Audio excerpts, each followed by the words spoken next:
Pour la première fois depuis près de 2000 ans, Jérusalem est enfin prête à commencer la construction du troisième temple.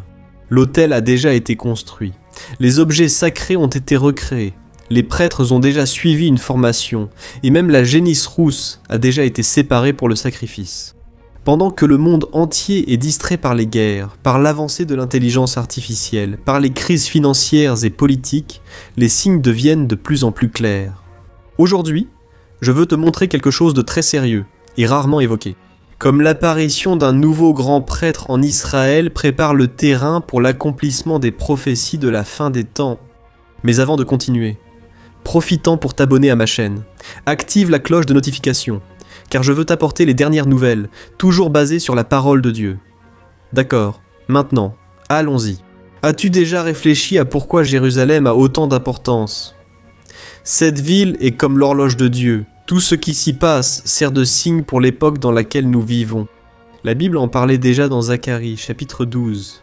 Jérusalem serait comme une coupe qui rendrait les nations étourdies, un fardeau que personne ne pourrait supporter. Et c'est exactement ce que nous voyons aujourd'hui. Cet endroit est le théâtre d'un conflit entre trois religions, l'islam, le judaïsme et le christianisme. Jérusalem a déjà été détruite, reconstruite, puis détruite à nouveau. Et aujourd'hui, elle est de nouveau aux mains du peuple d'Israël. La Bible raconte que Dieu a choisi Jérusalem comme son lieu spécial, et c'est là que les événements les plus importants de l'histoire vont encore se produire. Et tu sais ce qui est le plus impressionnant. Après tout ce temps, une figure qui avait disparu depuis presque 2000 ans est réapparue. Le grand prêtre. Dans l'Ancien Testament, le Seigneur a instauré quelque chose de très sérieux sur le mont Sinaï. La Bible dit qu'il a choisi Aaron et sa famille pour servir comme prêtre devant lui. Et parmi tous les prêtres, il y avait le grand prêtre qui avait vraiment un rôle très spécial. Il était le seul qui pouvait entrer en présence de Dieu dans le Saint des Saints. Une fois par an, le jour de l'expiation, cet homme traversait le voile et entrait dans l'endroit le plus sacré du temple pour offrir le sang d'un sacrifice pour les péchés de tout le peuple. Personne ne pouvait faire cela à sa place, ni les rois, ni les prophètes, et même les vêtements qu'il portait avaient une signification très profonde. Sur sa poitrine, il portait les noms des 12 tribus d'Israël, représentant tout le peuple, devant le Seigneur et sur son front. Il portait une plaque d'or avec les mots « Sainteté à l'Éternel ». Chaque détail de son ministère annonçait quelque chose de bien plus grand, qui s'accomplirait plus tard, le plan de Dieu pour le salut de l'humanité par l'intermédiaire du Christ. Mais ce système de sacrifice que Dieu avait établi n'a duré qu'environ 1400 ans, jusqu'à ce qu'il soit interrompu de façon tragique. En l'an 70 après Jésus-Christ, les soldats romains ont envahi Jérusalem et ont complètement incendié le temple. Toute cette guerre a détruit les murailles, ne laissant qu'une partie d'entre elles, connue aujourd'hui sous le nom de mur des lamentations. Le feu a détruit le sanctuaire et le sang des prêtres a coulé sur le sol de l'atrium. Et ce qui est intéressant, c'est que le prophète Osée avait déjà prévenu que cela arriverait. Regardez comme c'est frappant. C'est écrit dans Osée, chapitre 3, versets 4 et 5.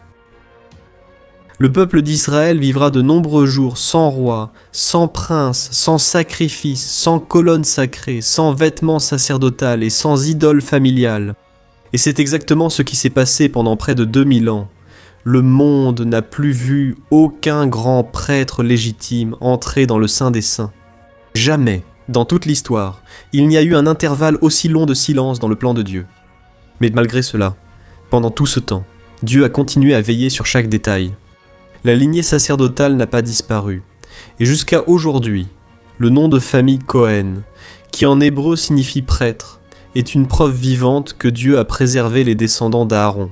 Même dispersés parmi les nations, même persécutés, ils ont survécu jusqu'à aujourd'hui. Et la plus grande preuve de cette préservation, ce sont les préparatifs pour la reconstruction du troisième temple, qui sont déjà en cours.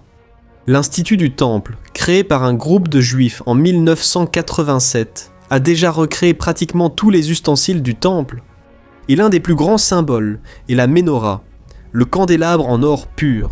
Il pèse plus de 45 kilos et a coûté plus de 3 millions de dollars. Cette pièce a été fabriquée exactement comme Dieu l'a ordonné dans le livre de l'Exode. Et aujourd'hui, elle est déjà là, exposée, tout près du mont du Temple. Ce n'est pas tout. Un par un, Tous les objets que la Bible ordonne d'avoir dans le temple ont été recréés. Les tables avec les pains, les fourchettes en argent, les bassins pour le sang, les instruments des Lévites, les trompettes, enfin, tout. Chaque détail a été réalisé fidèlement, en suivant les instructions de la parole de Dieu. Et ce n'est pas tout. En 2018, ils ont consacré un autel de sacrifice, construit de la bonne manière, avec des pierres qui n'ont pas été taillées avec des outils. De metal, como manda exatamente a lei de Moisés. L'autel est prêt à être transporté sur le mont dès qu'ils en auront l'autorisation. Et pendant la cérémonie, des prêtres, habillés comme aux temps anciens, ont déjà répété les rituels sacrés. Frères, ce n'est pas tout. En 2022, des génisses rousses sont nées, des animaux extrêmement rares qui sont indispensables pour la purification du temple. Selon ce qui est écrit dans le livre des Nombres, ces génisses sont élevées avec tous les soins, sous une supervision rigoureuse, en attendant le moment opportun. Frères, pièce par pièce, tout est déjà en train de se mettre en place, mais il manque encore quelque chose de très important, le grand prêtre lui-même, et c'est de lui que nous allons parler maintenant. Récemment, le Sanhédrin, ce conseil qui existait à l'époque biblique, a été réformé par un groupe de rabbins plus radicaux, qui croient fermement à la construction du troisième temple. Même sans reconnaissance officielle du judaïsme, ils ont pris leur décision. Tomaram uma decisão muito importante. Ils ont officiellement désigné un grand prêtre pour le futur temple. Regardez ça, frère. Après tout ce temps, il y a maintenant un grand prêtre légitime. En Israël, l'élu a été le rabbin Baruch Kahan, un descendant direct de la famille d'Aaron, comme l'exige la tradition biblique, et ce n'était pas un choix aléatoire. D'abord, ils ont confirmé sa lignée grâce au registre rabbinique, qui conserve ces informations depuis des siècles. Ensuite, la science a confirmé ce que la tradition disait déjà. Son ADN porte la marque génétique des descendants d'Aaron. Mais il n'a pas été choisi seulement pour cela.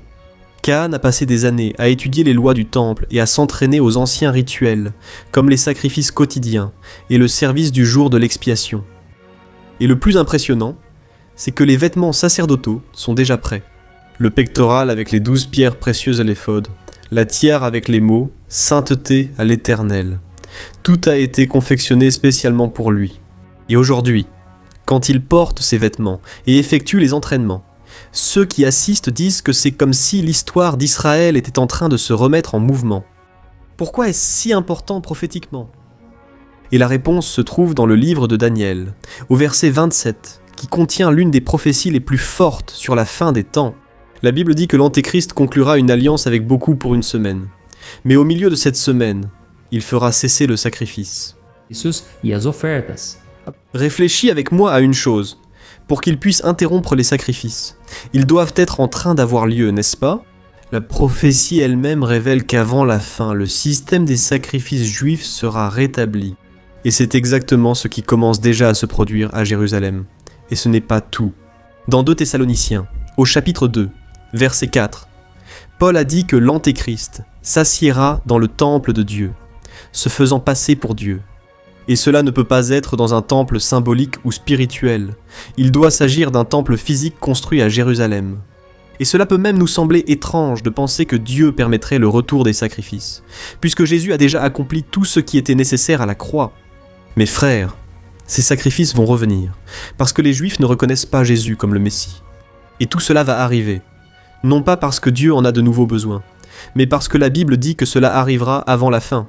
Donc, ces sacrifices ne sont pas pour apporter le salut, parce que Jésus apporte le salut, mais c'est pour accomplir la prophétie. Tu comprends ? Et maintenant, avec tout cela déjà prêt, il ne manque plus que l'accès au mont du Temple.